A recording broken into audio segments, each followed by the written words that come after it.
I finally caught up and saw, or not caught up, but I've seen Daredevil episode 1. I'm a little late, but time for the review. 2 quick things I want to point out before I get to the main point of the video. One good and one bad. The good. I love the costumes. Oh my goodness. They didn't feel like they had to justify giving Bullseye a costume either. We see White Tiger's costume on the TV in Josie's bar. I'm a little salty that they changed Tigress to Tiger, but only because I grew up with Ultimate Spider-Man, and seeing the character design with a massive plume of hair coming out of their mask is my favorite design detail. But I'm still hyped to see, bro. I got it spoiled, but I've seen another goon's costume. I think they go by the name of Muse. I want to hype up that everybody, but especially the villains in White Tiger, literally do not show their faces at all, outside of, like, obviously when they're not wearing the costume. I love that it's more realistic in that capacity, even if it sacrifices the actor's ego, maybe, and forces them to have to give a crazy body performance or eyebrow performance or whatever. Bullseye patting Daredevil on the arm during the fight scene in the beginning of the episode, and bros moves the whole fight, especially when it came to killing civilians or smiling like a madman while limping away. It was incredible. It definitely made up for the show's lackluster beginning. Ooh, but more on that later. On that topic, not related though, time to talk about the bad detail I wanted to point out. It's the lighting. I'm sorry, the lighting sucks! There are 2 scenes that are in a bar, or like kind of shot from the same angle. One of them is when Matt is on a date, and the other one is with Kingpin. They're both amazingly framed, the actors are killing it, and the lighting sucks. It looks like it was shot on a 2016 Samsung on Snapchat, and the software made it blurry or greasy looking, but it's just the lighting. On the bright side, they maintained their usage of color theory, which was my favorite part of the OG Netflix series. White and red flashing at the end of the episode was hype, but I hope they elect to use this shit more casually, cause I live for it. Before we get to elections though, my favorite part, I have to give my convoluted take on the opening, cause it truly was a roller coaster of emotions that left me feeling more disrespected than wanting more, to be honest. But that's because the opening is split up into 2 parts.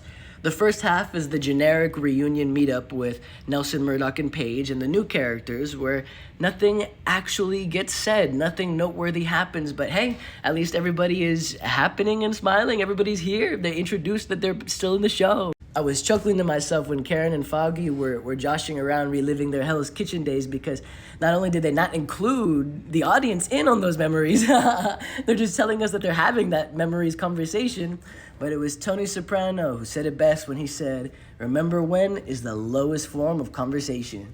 It was never important to begin with. It's a nothing scene that reintroduces the characters before the second half of the intro. The second half is the real beginning, and it was just a badass in media res fight scene that kills off our favorites right when we got to see them. That emotional toil wasn't as impactful because Foggy wasn't even a fully fledged rounded character at that point yet, but it's still like surface level bad, I guess. But that's not the main thing of the scene. Badass fight, amazing acting by everybody. The grappling hook is so fun.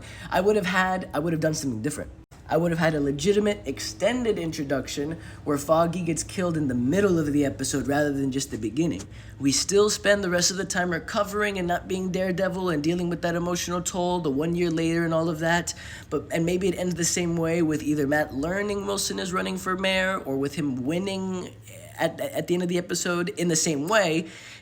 I'm just a little nitpicky about the fact that Foggy's death didn't feel sad at all, as much as I love and miss him, because he was never in the story to begin with. He was a fake remember when ghost even before he died. 4 minutes in, and it's time to get to my favorite part, the political comparison / analysis.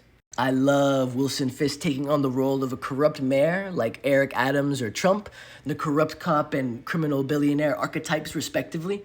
Apparently, they use hella of Eric Adams' quotes in the actual show, like through Wilson Fisk, so I'm going to review that separately if I can find them. I haven't reviewed that, but that's just what I heard through the grapevine.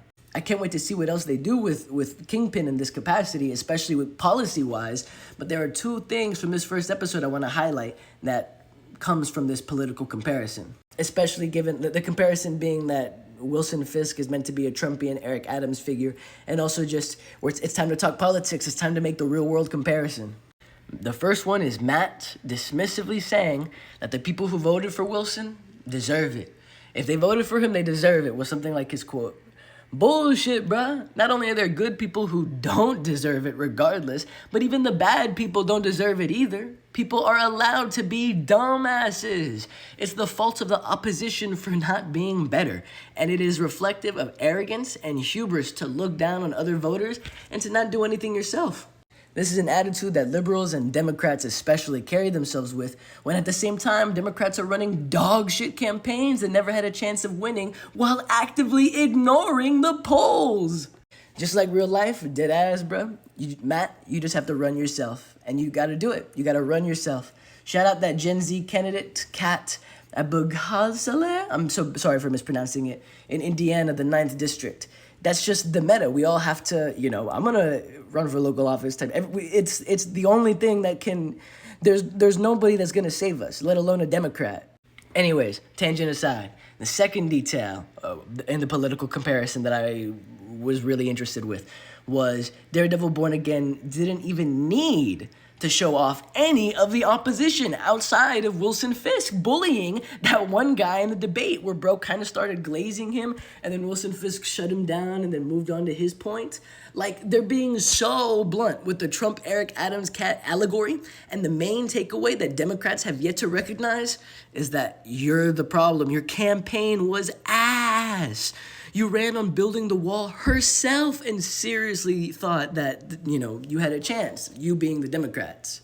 Just like with Trump, first term at least, Wilson Fisk doesn't even need any policies to win. He just had to correctly point out the material harm that people are experiencing and then win the rest off of charisma and dickhead points. Politics is a joke. It really is that easy. The black woman who was a more experienced campaign manager who was working with Fisk getting ignored in favor of Michael Gandolfini.